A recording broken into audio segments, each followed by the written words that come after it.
The word of my testimony for which I was slain. Chapter 43. I don't like Christmas. Christmas season is okay.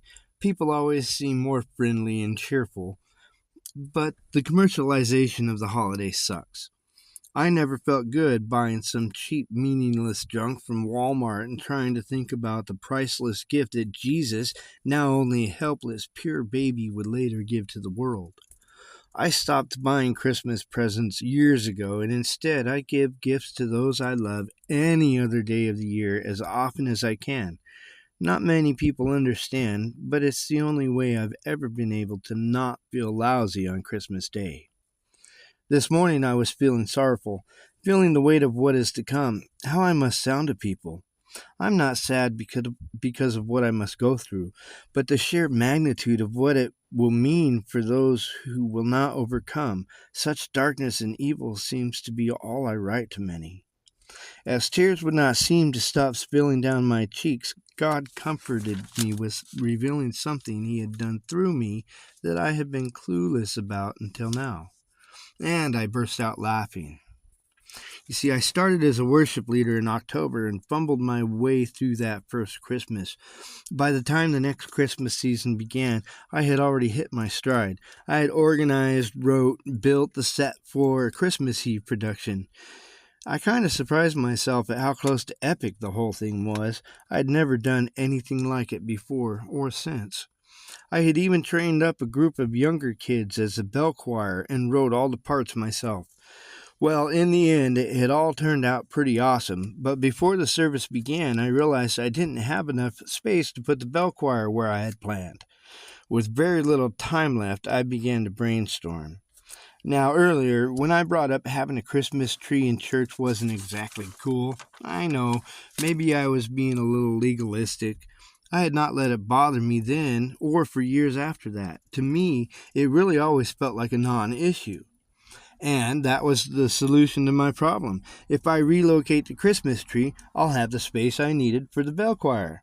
But there was nowhere to move it to except out. I knew the ladies who had worked so hard to decorate it would not be happy with me if I just chucked it out the door. So I picked it up and, carefully as I could, put it into the baptismal. Ornaments had fell and a few glass balls shattered. I got it in there standing straight as I could, only a slight tilt. At the staff meeting a few days later, it was mentioned. I had explained why I did it. I wasn't trying to upset the ladies, but I had to take care of business, and it was the best I could think of. Nothing came of it. The next Christmas came around, and for a completely different set of circumstances, I stuffed that stupid tree in the baptismal again. At the staff meeting after that time, the tone in regards to my actions sounded much more grave, and I was told not to do it again. The lady in charge of the decorating committee was never very friendly to me after that. Just a few days ago, I had a memory come to mind about having lunch with the lady I had been instructed to team up with to plan a Christmas Eve service. A lunch planning meeting. She chose a restaurant, and that day there was a large group of ladies gathered. It was a club of some sort, and they were all wearing red hats. I mentioned it to my associate, and she said they were the Red Hatters. I'd never heard of it before and didn't think much of it. But as we were leaving, I noticed that the head of our decorating committee was one of them. So this morning, when God showed me He had done through me, I got the joke. The Red Hatters are pagan witches, and their patron goddess is Asherah, who is worshipped as a pole or a tree. God mocked Asherah and her followers in His sanctuary, causing her to present herself to baptism in God's house.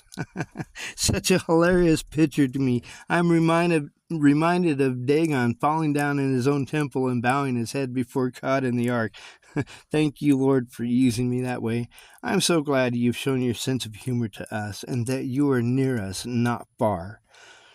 I'll bet my name is famous among all God's angels as the guy who baptized Asherah twice. I really am a rock star.